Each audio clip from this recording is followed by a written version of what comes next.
Those people are so loud over there. It's okay. Turn them down a bit. We'll turn the mics down. Yeah, definitely. We'll turn their mics down. So really, we're the only ones that have the power to talk. It's going to be awesome. It's going to be very, very awesome. So, Kirk. Yes, sir. One of the things I wanted to talk to you about is that you have added with your company, you kind of do some uplighting and some ambient lighting and different things. Yep. And one of the things you had added, which I know a lot of people have looked at, is that whole illuminated dance floor. Yeah, definitely. Taking a look at the Minneapolis-St. Paul market, a lot of the DJ companies added uplighting. A lot of venues have added uplighting, and to try to find a competitive edge, Don Larson, who I hope is watching the show, kind of sent me a link to look at a dance floor, and it was an interactive floor, which is great, but it was a bit out of the market, priced out of the market for the Twin Cities. Yeah.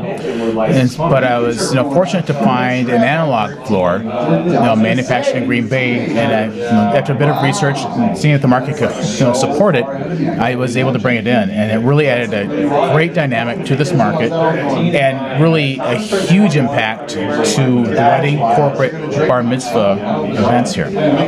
So, and we'll kind of, the part I want to focus on is that you've been working with a lot of other DJ companies in bringing that to the market. Now, how has that been working with a variety of different companies compared to just doing it for yourself? Right. The biggest thing in terms of my personal business side of it is I can't do it alone.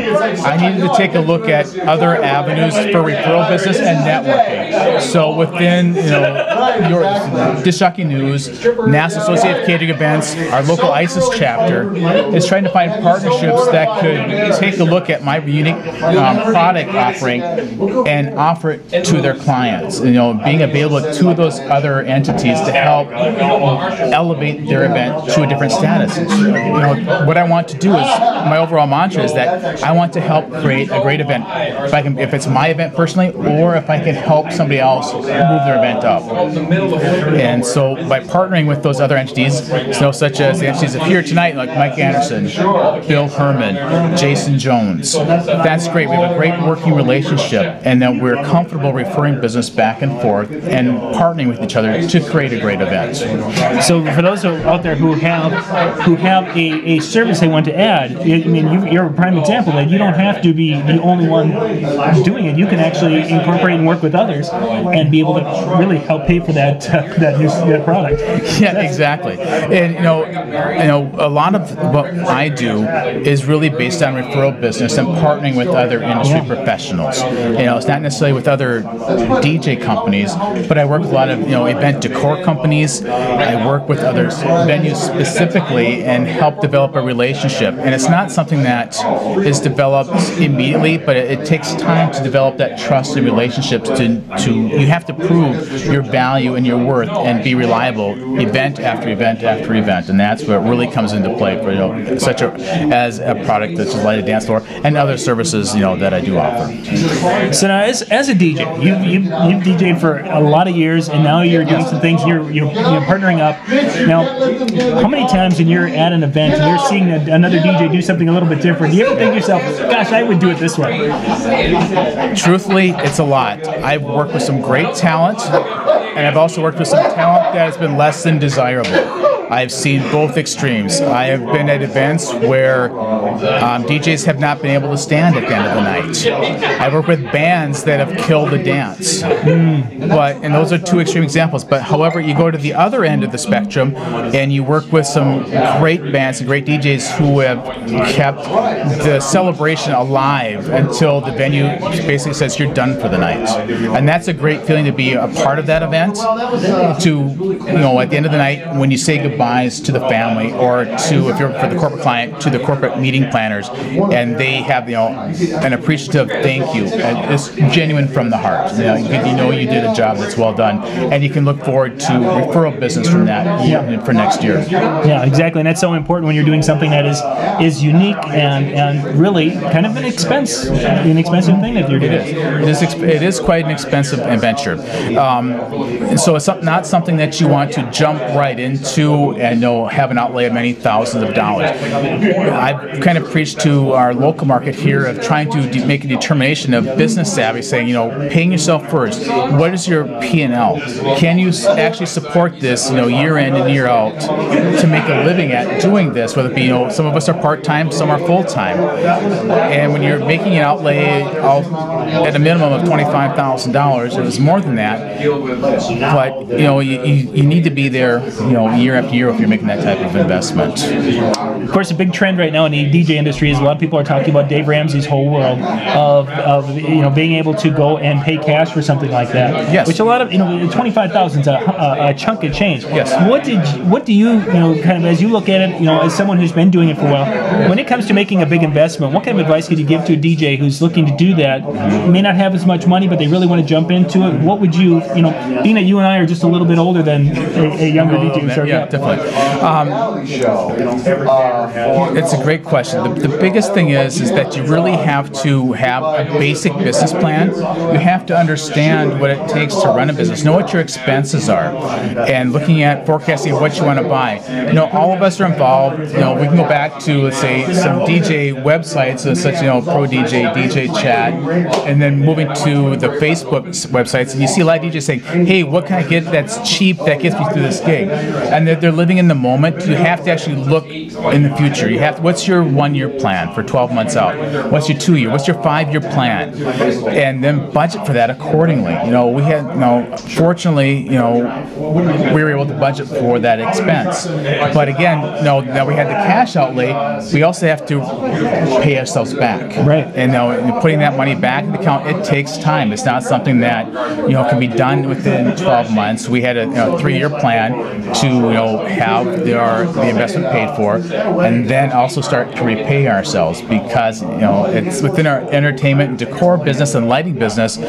Technology changed, and we have to be ready for those changes. And again, it's talk with people that you want to listen to, that have a business savvy, not just you should do it because it's cool, it's neat, it's flashy.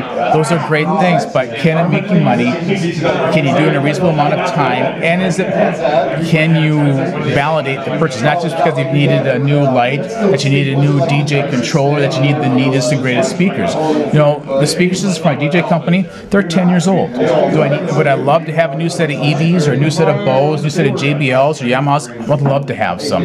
However, the stuff that I have works for me personally, and I need to budget for it and put them into my business plan. Yeah, which is a very wise decision, which a lot of people need to emulate, because sometimes we just make these spur-of-the-moment decisions.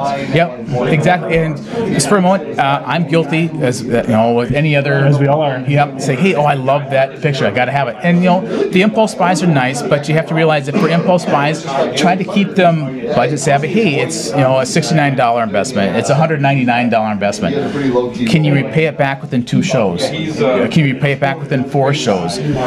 Take a look at that item and say, okay, it's $1,000. It's going to take me 10 shows to make this money back, to make it useful, or to write it off for a period of time on your income.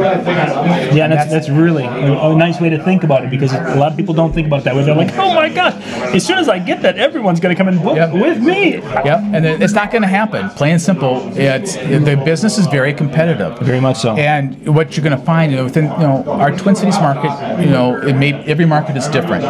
We have a metro market. There are 5 to 6 major DJ companies that have a strong market share and that are priced on the lower end because they're multi-up. And then most people want to hover on that price point, and what they realize, they have to differentiate themselves. However, gear does not differentiate yourself. It could be a talent, it's time, and it's being you have to prove yourself over and over again for that referral business.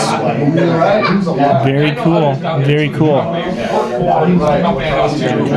You guys are, I think I've seen a couple of you talk about the audio is off a little bit. Is that something you guys are seeing out there? If it is, put it in the chat area there, because from our side, it's looking like it's pretty much right on, but we're seeing that screen and not that screen, so right. Yeah, we can't tell for sure. No, we look great. We sound great here, too. We look great, sound great, and they're noisy over there. And if you're not hearing it, it's because the Electro Voice microphones are doing... Oh, yeah, sure, blame them.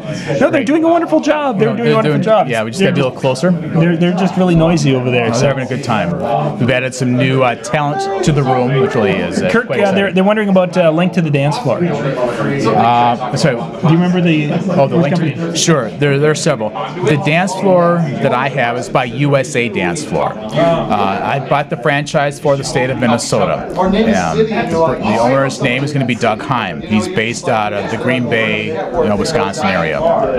So there are opportunities to buy the dance floor. I can tell you right now, so it's closed. I've got it. Sorry. So that's a good idea, though, that they do a protected territory. Exactly. That's a really cool idea, because now in this case, you don't have to worry about it, and you can have that area and be the only one to sell it. Right. No, there are a huge number of lighted dance floors available. Upon the research, what I found out is that 99% of the dance floors are from China, which there's some great technology that's available. However, I wanted something local, U.S. made, and I was fortunate enough to find the USA Dance Floor and worked well with the owner of the company, Doug Heim. Nice. And so I was able to buy the franchise for the state. Yeah. And so the territory that covers the state of Minnesota. I also cover western Wisconsin and the Dakotas. So now, with the territory now, if someone owned, say, Wisconsin completely, is it something that you couldn't go across? They would frown upon that? It depends upon the relationship. Now, in terms of North Dakota, there's a franchise owner in North Dakota, like Mike Hammett. He's out of Grand Forks. He also takes northern Minnesota because it makes sense for him to take the northern part of Minnesota. Sure. For me, it's an hour, 2-hour trip. For him, it's 5 hours for me. Yeah, for it's sure. The same product, and we have a great partnership and referral network back and forth. Nice. Because if we're booked back and forth, we can share our referrals. It's the same product. We want to create that experience and also create the demand for a lighted dance floor. But that's one thing, you have to build relationships in terms of networking and have a valid connection back and forth. Because if you don't have that partnership, that relationship with any business, it's going to fail. Yeah.